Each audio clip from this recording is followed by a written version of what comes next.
Hello दोस्तों, आप सभी का स्वागत है आपके अपने यूट्यूब चैनल लर्न विद एजे पर।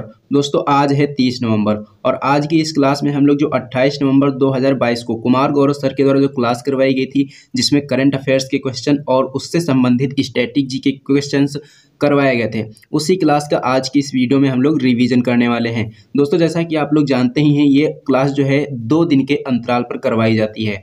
जैसे ये क्लास जो है कुमार गौरव सर के द्वारा 28 नवंबर को करवाई गई थी और मैं आपको जो इसका रिवीजन करवा रहा हूँ और ये 30 नवंबर को करवा रहा हूँ, क्योंकि ये जो अपनी क्लास रहती है वह रिवीजन क्लास रहती है और 2 दिन के अंतराल पर करवाई जाती है और इसमें आप लोगों का बहुत अच्छा खासा रिवीजन भी हो जाता है। और ये जो क्लास होती है, मैं इसकी आपको पीडीएफ भी प्रोवाइड करवाता हूँ, एकदम फ्री में पीडीएफ मिलती है आपको। उसके लिए आपको हमारे टेलीग्राम चैनल से जुड़ जाना है, वहाँ पर इन सभी की पीडीएफ आपको मिल जाएगी। तो चलिए दोस्तों, शुरू करते हैं आज के अपने इस सेशन को और देखते हैं आज का अपना पहला प्रश्न। सबसे पहला प्रश्न यहाँ दिया गया है दिवस से रिलेटेड। प्रश्न नंबर 1 में पूछा गया है कि राष्ट्रीय दुग्ध दिवस प्रतिवर्ष कब मनाया जाता है।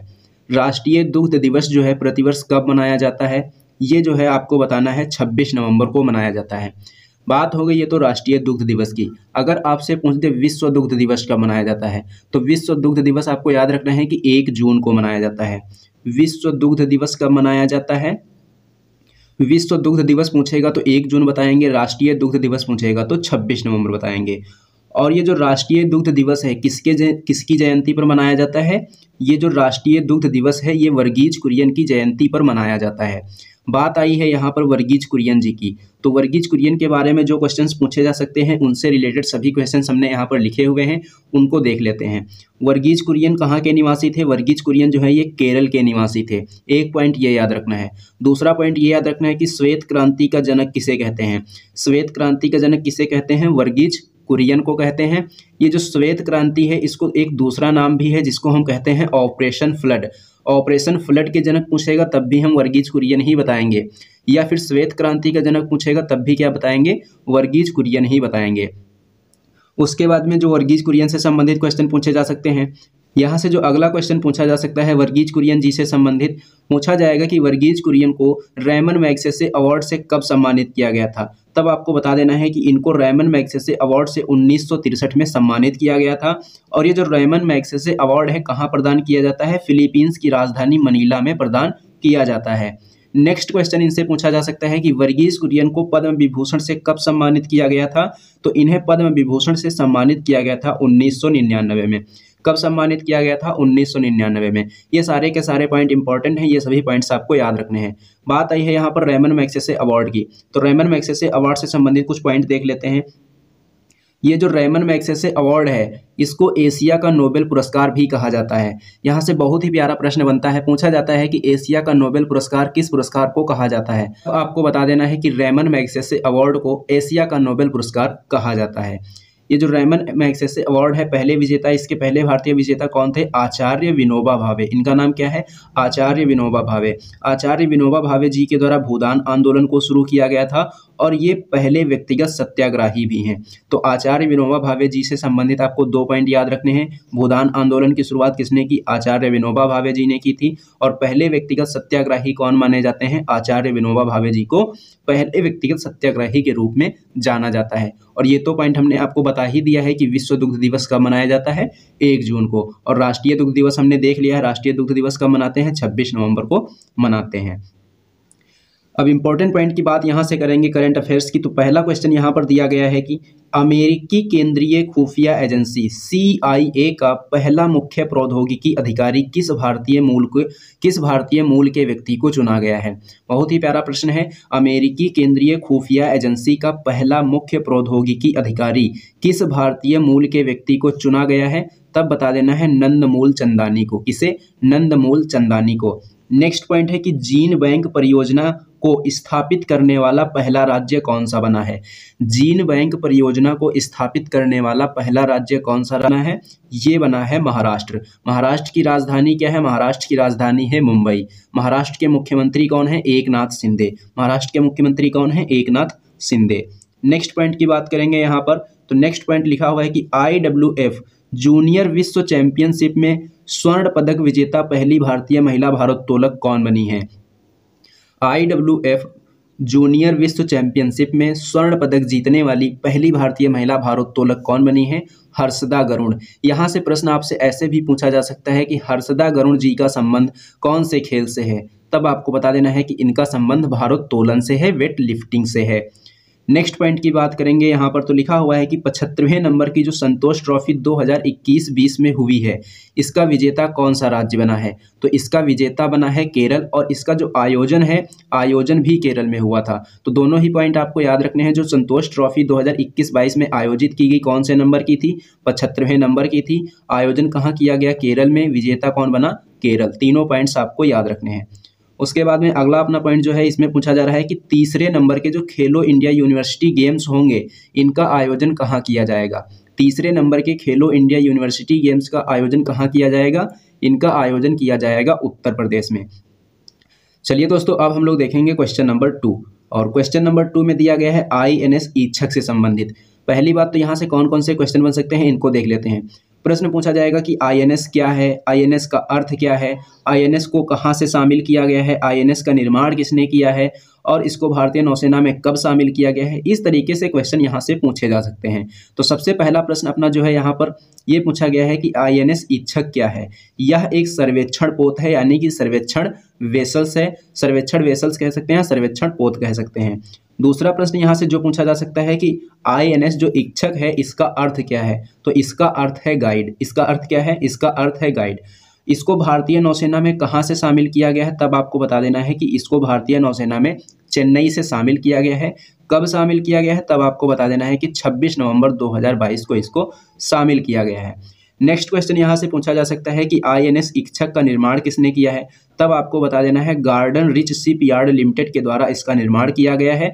और ये कहाँ है? ये है कोलकाता में। निर्माण इसका कोलकाता में हुआ है, लेकिन शामिल इसको कहाँ से किया गया है? तमिलनाडु के चेन्नई से इसको शामिल किया गया है।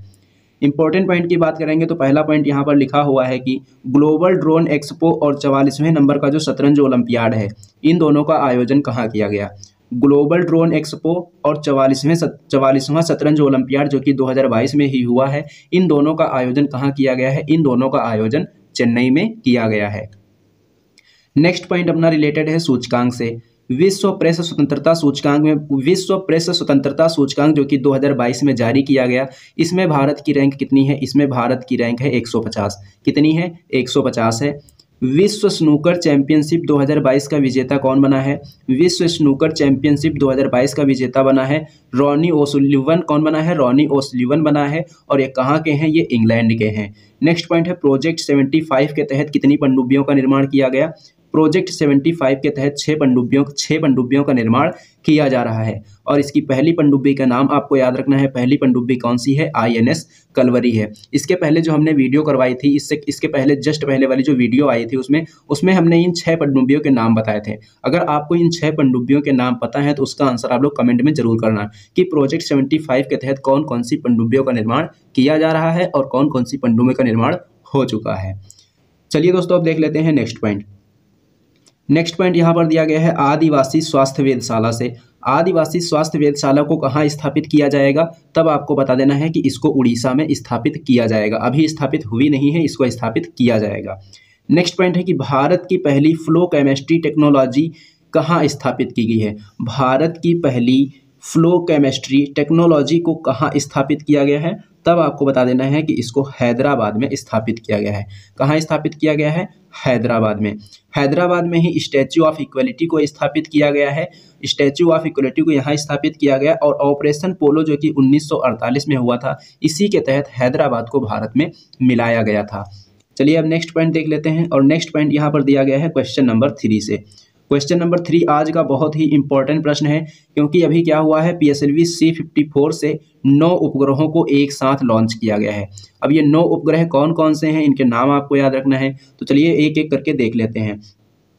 कहा जा रहा है यहाँ पर कि 26 नवंबर 2022 को इसरो के PSLV C-54 के द्वारा लॉन्च किए गए उपग्रह, कितने उपग्रह लॉन्च किए गए हैं? पहले आपको संख्या याद रखनी है कि 9 उपग्रह लॉन्च किए गए हैं। पहला उपग्रह जो यहाँ पर है EOS-06, जिसको कहते हैं अर्थ ऑब्जर्वेशन सैटेलाइट, इसको लॉन्च किया गया है और इसको ओशन सैट श्रृंखला का ये भाग है। EOS-6 जो है ओशनसैट श्रृंखला का भाग है और इसको इसी से लॉन्च किया गया है। उसके बाद भूटान का उपग्रह जो कि नैनो सैटेलाइट 2 है, इसको भी इसी से लॉन्च किया गया। उसके बाद पिक्सेनी का उपग्रह जिसका नाम है आनंद, इसको लॉन्च किया गया।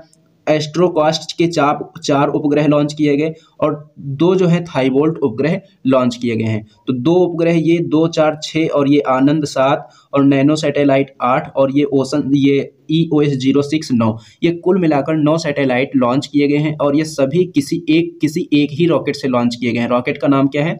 PSLV C-54 लॉन्चिंग व्हीकल से इसको लॉन्च किया गया है। आप लोग कई बार इसको देखते हैं PSLV, इसका फुल फॉर्म चलिए देख लेते हैं आज। इसका जो फुल फॉर्म होता है वह होता है पोलर सैटेलाइट लॉन्च व्हीकल। इसका फुल फॉर्म क्या होता है? पोलर सैटेलाइट लॉन्च व्हीकल इसका फुल फॉर्म होता है। नेक्स्ट पॉइंट यहाँ पर दिया गया है GSAT-24 से। GSAT-24 को कहाँ से लॉन्च किया गया था? इसको लॉन्च किया गया था फ्रेंच गुयाना के कोरू से। अगला पॉइंट है कि विश्व खाद्य पुरस्कार 2022 से किसे सम्मानित किया गया? डॉक्टर सिंथिया को सम्मानित किया गया। अगला पॉइंट है आदि महोत्सव 2022 से। आदि महोत्सव जो कि 2022 में आयोजित किया गया, ये कौन से क्रम का आयोजित हुआ है? ये आयोजित हुआ है 5वें क्रम का। अगर पूछा जाए कि इसका आयोजन कहाँ किया गया है, तब आपको बता देना है कि इसका आयोजन मंडला मध्य प्रदेश में किया गया है। अगला पॉइंट है यहाँ पर EOS-04 से। EOS-04 का मतलब यहाँ है अर्थ ऑब्जर्वेशन सैटेलाइट 04। इसको किसके द्वारा लॉन्च किया गया है? इसको लॉन्च किया गया है PSLV C-52 के द्वारा इसको लॉन्च किया गया। कब लॉन्च किया गया? 14 फरवरी 2022 को। अगला पॉइंट यहाँ पर लिखा हुआ है PSLV C-53 रॉकेट से। PSLV C-53 रॉकेट के द्वारा सिंगापुर के 3 उपग्रहों को लॉन्च किया गया। प्रश्न इस प्रकार से पूछा जाएगा कि अभी हाल ही में सिंगापुर के 3 उपग्रहों को कौन से रॉकेट से लॉन्च किया गया है, तब आपको बता देना है PSLV C-53 रॉकेट के द्वारा इनको लॉन्च किया गया है। अगला पॉइंट है कि 10 गीगावाट सौर क्षमता को पार करने वाला भारत का पहला राज्य कौन सा राज्य बन गया है? 10 गीगावाट सौर क्षमता को पार करने वाला भारत का पहला राज्य कौन सा राज्य बन गया है? तो ये है राजस्थान। असनी चक्रवात का नामकरण किसके द्वारा किया गया है? इसका नामकरण किया गया है श्रीलंका के द्वारा। यहाँ से 2 प्रश्न पूछे जा सकते हैं। पहला तो ये पूछा जा सकता है कि असनी क्या है? असनी एक प्रकार का चक्रवात है और इसका नामकरण किसके द्वारा किया गया है? श्रीलंका के द्वारा। नेक्स्ट पॉइंट है यहाँ पर खादी उत्कृष्टता केंद्र का उद्घाटन कहाँ किया गया है? खादी उत्कृष्टता केंद्र का उद्घाटन किया गया है नई दिल्ली में। कहाँ किया गया है? नई दिल्ली में। तो ये सभी के सभी पॉइंट्स आपको याद रखने हैं। चलिए दोस्तों, अब देख लेते हैं आज का क्वेश्चन नंबर 4। क्वेश्चन नंबर 4 जो है अपना रिलेटेड है एक्सरसाइज से। एक्सरसाइज का नाम क्या है? ऑस्ट्रा हिंद 22। एक्सरसाइज का नाम क्या है? ऑस्ट्रा हिंद 22। पहली बात तो ये कौन सा अभ्यास है? यह एक प्रकार का द्विपक्षीय सैन्य प्रशिक्षण अभ्यास है, यानी कि 2 देशों के बीच में ये अभ्यास आयोजित किया जाता है। ये कौन कौन से देशों के बीच आयोजित किया जाता है? ऑस्ट्रा से पता चल रहा है कि ऑस्ट्रेलिया होगा और ऑस्ट्रेलिया के साथ में कौन सा देश है? भारत। यानी कि जो ऑस्ट्रा हिंद 22 एक्सरसाइज है, इसका आयोजन भारत और ऑस्ट्रेलिया के मध्य में किया जाता है। और इस बार जो इसका आयोजन हुआ है, कहाँ हुआ है? इसका आयोजन हुआ है राजस्थान के बीकानेर में। कब से कब तक इसका आयोजन किया जा रहा है? 28 नवंबर से लेकर 11 दिसंबर 2022 तक इसका आयोजन किया जाएगा। इस अभ्यास में पहली बार तीनों सेनाएं शामिल हुई हैं। ये आपको पॉइंट याद रखना है कि ये इस बार पहली बार हुआ है कि इसमें तीनों सेनाओं को शामिल किया गया है, इसलिए एक्सरसाइज इंपॉर्टेंट हो जाती है। ये पॉइंट्स आपको जरूर याद रखना है। चलिए इंपॉर्टेंट एक्सरसाइज की बात करेंगे तो यहाँ पर पहली एक्सरसाइज लिखी है गरुण अभ्यास। गरुण अभ्यास कौन कौन से देशों के बीच होता है? भारत और फ्रांस के बीच। इस बार इसका आयोजन कहाँ हुआ है? इस बार इसका आयोजन हुआ है राजस्थान के जोधपुर में। नेक्स्ट एक्सरसाइज यहाँ पर लिखी है pitch black exercise. Pitch black exercise का आयोजन कहाँ किया गया है? इसका आयोजन किया गया है ऑस्ट्रेलिया में। अगला पॉइंट है काकाडू अभ्यास। काकाडू अभ्यास का आयोजन कहाँ किया गया है? काकाडू अभ्यास का आयोजन किया गया है ऑस्ट्रेलिया के डार्विन में।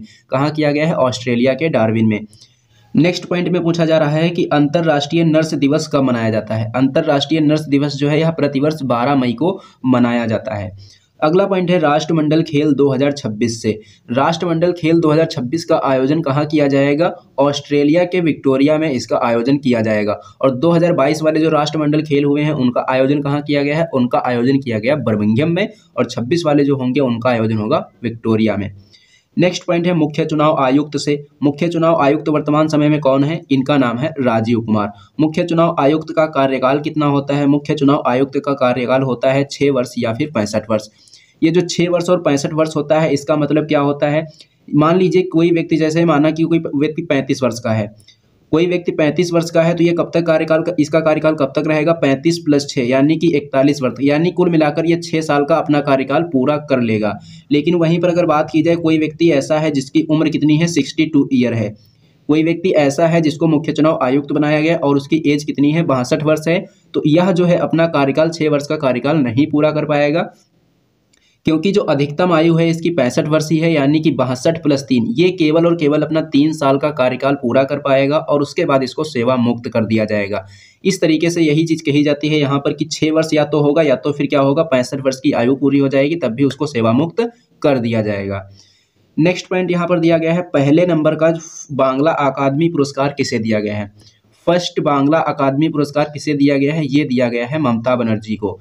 अगला पॉइंट है एयर इंडिया। एयर इंडिया के CEO और MD कौन है, एयर इंडिया के CEO एंड MD हैं कैंपबेल। कौन है, कैंपबेल इसके CEO एंड MD हैं।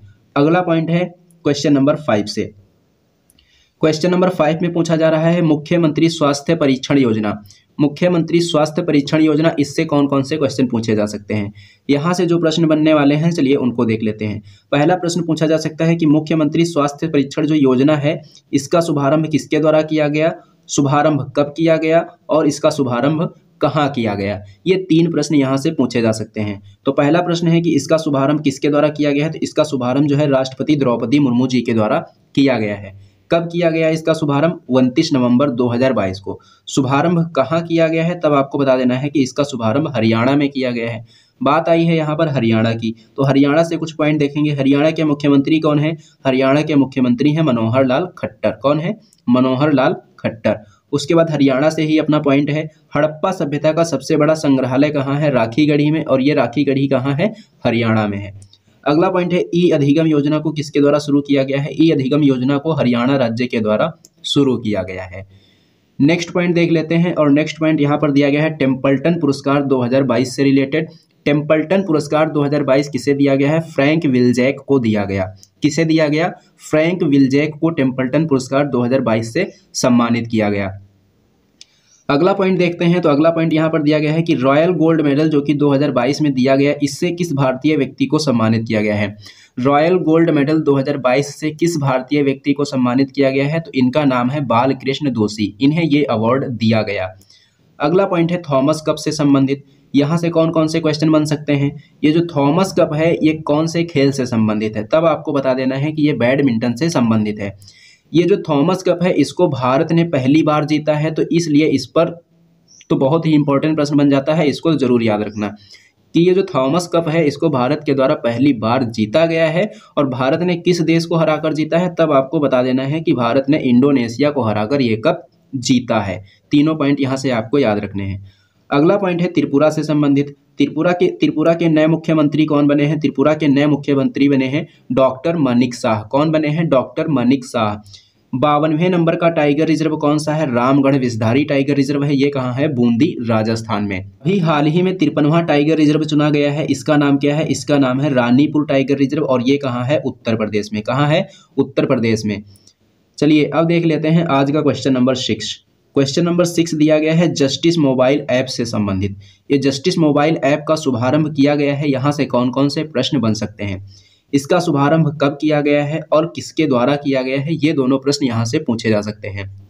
तो चलिए देख लेते हैं कि जस्टिस मोबाइल जो ऐप है इसका शुभारंभ कब किया गया, 26 नवंबर 2022 को। शुभारंभ किसके द्वारा किया गया है, तब आपको बता देना है कि इसका शुभारंभ नरेंद्र मोदी जी के द्वारा किया गया है। और इसी दिन 26 नवंबर 2022 को ही ई कोर्ट परियोजना, डिजिटल कोर्ट और S3WAAS जो वेबसाइट है इसको भी शुरू किया गया है। ये जो S3WAAS वेबसाइट है ये किसके लिए है, जिला न्यायालयों के लिए है। किसके लिए है, जिला न्यायालयों के लिए ये शुरू की गई है वेबसाइट।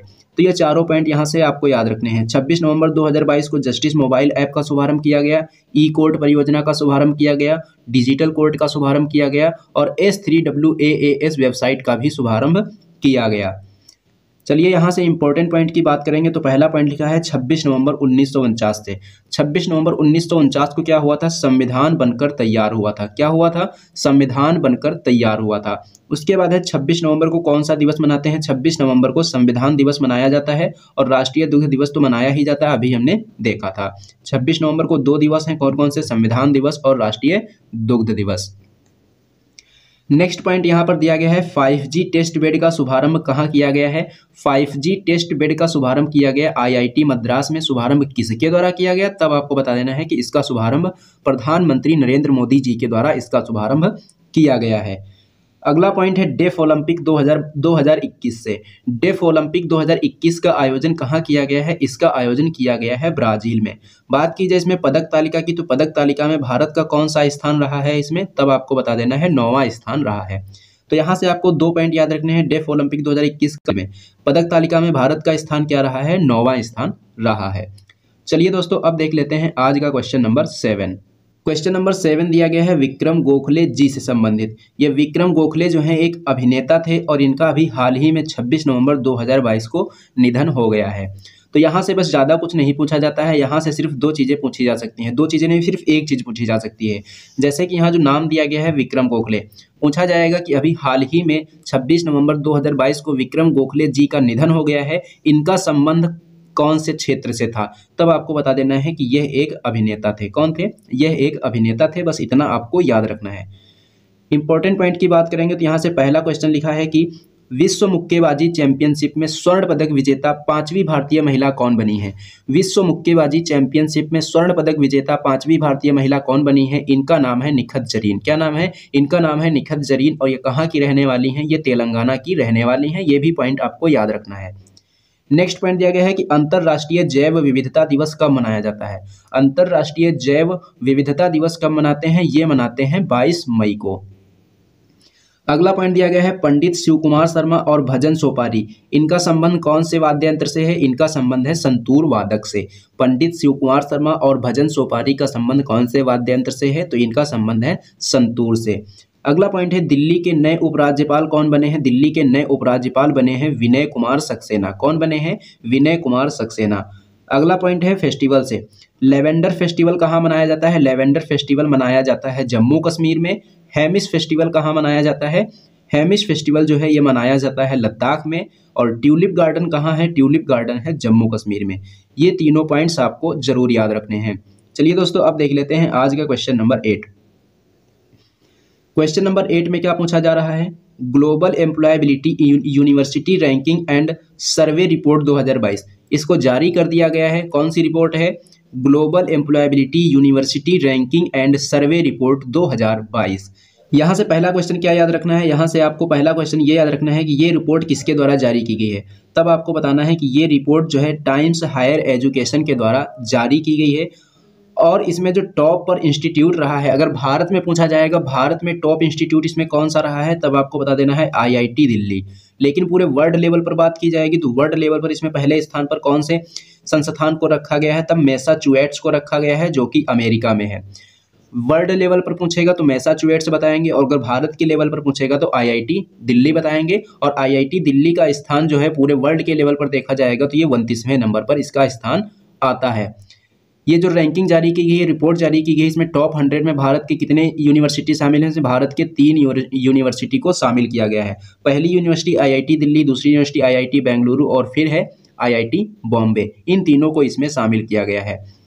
IIT दिल्ली की रैंक कितनी है? 29 है वर्ल्ड लेवल पर। IIT बेंगलुरु की वर्ल्ड लेवल पर कितनी रैंक है? 58। और बॉम्बे की कितनी है? 72। ये जरूर आपको याद रखना है। चलिए अब देख लेते हैं नेक्स्ट पॉइंट। नेक्स्ट पॉइंट दिया गया है बोंगो सागर एक्सरसाइज से। बोंगो सागर एक्सरसाइज जो है कौन कौन से देशों के मध्य होती है? भारत और बांग्लादेश के मध्य में ये होती है। अगला पॉइंट है travel and tourism development index 2021 से। Travel and tourism development index 2021 में भारत की रैंक कितनी है? भारत की रैंक है इसमें 54। कितनी है? 54। चलिए दोस्तों अब देख लेते हैं आज का क्वेश्चन नंबर 9। और क्वेश्चन नंबर 9 में क्या पूछा जा रहा है? चलिए इसको देख लेते हैं। क्वेश्चन नंबर 9 संबंधित है G20 शेरपा बैठक 2022 से। G20 शेरपा बैठक 2022, इसकी मेजबानी कौन करेगा? इसकी मेजबानी करेगा उदयपुर। कौन करेगा इसकी मेजबानी? उदयपुर करेगा। उदयपुर कहाँ है? राजस्थान में है। इसका आयोजन कब से कब तक किया जाएगा? ये जो बैठक है इसका आयोजन कब से कब तक होगा? 4 दिसंबर से लेकर 7 दिसंबर तक इसका आयोजन किया जाएगा। कि 1 दिसंबर 2023 से इसका जो हेड होगा कौन होगा? ये जो G20 है, G20 का 1 दिसंबर से हेड कौन सा देश हो जाएगा? G20 का 1 दिसंबर से हेड होगा अपना देश भारत। भारत जो है इसका 1 दिसंबर से हेड बन जाएगा और इसकी पहली बैठक कहाँ पर होने वाली है? राजस्थान के उदयपुर में। G20 की स्थापना आपको याद रखना है कि G20 की स्थापना कब हुई थी? 1999 में हुई थी। G20 में विकसित देश और विकासशील देश दोनों के दोनों देश इसमें शामिल होते हैं। G20 में आपको एक चीज़ और याद रखना है कि G20 में कौन सा संगठन शामिल है, तब आपको बताना है कि G20 में संगठन जो शामिल है उसका नाम है यूरोपियन यूनियन। 19 देश शामिल हैं और एक संगठन शामिल है। इस तरीके से ये कुल 20 हो जाते हैं। तो G20 में 19 देश और एक संगठन जिसका नाम है यूरोपियन यूनियन, उनको इसमें शामिल किया गया है।